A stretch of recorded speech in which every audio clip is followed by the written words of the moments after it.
Hello dear student. तो आज का जो क्लास होने वाला है केमिस्ट्री का बहुत ही ज्यादा बेसिक पार्ट होने वाला है, क्योंकि कई बच्चों को बहुत ज्यादा डाउट होता है कि सर इलेक्ट्रॉन, प्रोटॉन, अणु, परमाणु ये पढ़ते क्यों हैं, कहाँ से आता है ना भाई। जब वो चीज आपको पता ही नहीं रहेगा कि कहाँ से आ रहा है, इसकी उत्पत्ति कहाँ से हो रही है, तो आपको उसके पढ़ने से कोई मतलब नहीं, रटना पड़ेगा उस चीज को। ठीक है, तो इसी सब चीज को हम बेसिक चीज को जहां से आप केमिस्ट्री की शुरुआत होती है वो चीज हम आज इस वीडियो में पढ़ने वाले हैं। ठीक है, नहीं तो कई बच्चों को यही डाउट होता है कि सर इलेक्ट्रॉन धरती चीज क्या है, प्रोटॉन आसमान फाड़ क्या है, कहां से आया।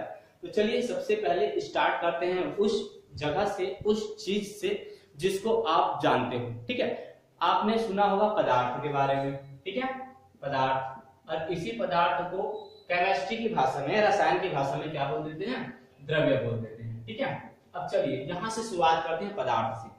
अब पदार्थ तो आपके हमारे आसपास पूरे पदार्थ ही हैं, बहुत सारे हैं, ठोस रूप में, गैस रूप में, द्रव रूप में, तीन अवस्था होती है पदार्थ की, तो हमको प्रेजेंट है। फॉर एग्जांपल ये जो मार्कर है ये भी क्या है, पदार्थ है।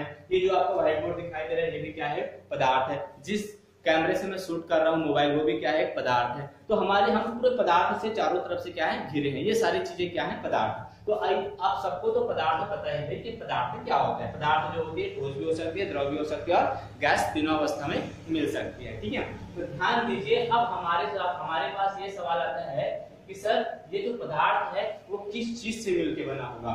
तो जब वैज्ञानिकों ने इसको थोड़ा थोड़ा खंडित किया मतलब इसको विभाजित किया, तो अंत में एक ऐसा छोटा कण प्राप्त हुआ जिसको अणु बोला गया। ठीक है, इस पदार्थ के, जैसे कि ये पदार्थ जो है छोटे छोटे कण से मिलकर बना था, इस कण का नाम क्या बोला, अणु बोल दिया। इस कण का नाम क्या बोला, अणु बोला। क्लियर।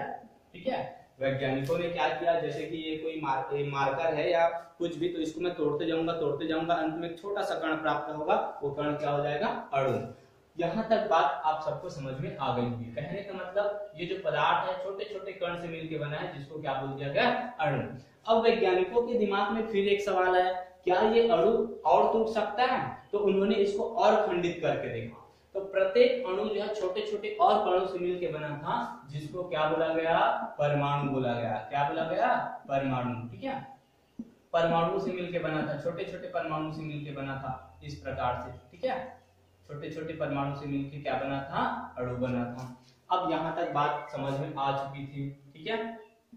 ठीक है, यहाँ तक बात समझ में आ चुकी थी कि अणु फिर से खंडित हो सकता है, किस रूप में, छोटे छोटे परमाणु के रूप में। ठीक है, अब उस टाइम के जो एक बहुत बड़े वैज्ञानिक थे, डाल्टन। ठीक है, अब उनकी बात सभी लोग मानते थे, बहुत बड़े वैज्ञानिक थे। उन्होंने इस परमाणु को ही अविभाज्य कण मान लिया था। अविभाज्य मतलब जो अविभाजित नहीं होता, इसी को अविभाज्य कण मान लिया था कि भाई सबसे छोटा कण, किसी पदार्थ का सबसे छोटा कण परमाणु है, मतलब परमाणु को और डिवाइड नहीं कर सकते और बांट नहीं सकते, मतलब यही अविभाज्य कण हो गया था। लेकिन कुछ टाइम बाद थॉमसन, रदरफोर्ड और नए नए वैज्ञानिक हुए, उनके दिमाग में बात खटक रही थी कि यार ये परमाणु जो होते हैं ना किसी चीज से तो मिलकर बना ही होगा, क्योंकि इसमें द्रव्यमान था, भाप था। तो वैज्ञानिकों ने फिर रिसर्च किया, उनका काम है रिसर्च करना। तो उन्हें पता चला कि परमाणु तो तीन प्रकार के कण से मिलकर बने हैं। तीन प्रकार के कण से मिलकर बने, कौन कौन से, इलेक्ट्रॉन, प्रोटॉन और न्यूट्रॉन। ठीक है, इसके बारे में आपने पढ़ा होगा, सुना होगा। इलेक्ट्रॉन P निगेटिव चार्ज वाला होता है, प्रोटॉन P पॉजिटिव चार्ज वाला होता है, न्यूट्रॉन N से शो करते हैं, इसको जीरो चार्ज वाला होता है। इस प्रकार से अब बात पता चल गई कि प्रत्येक परमाणु में तीन प्रकार के कण होते हैं, इलेक्ट्रॉन, प्रोटॉन और न्यूट्रॉन।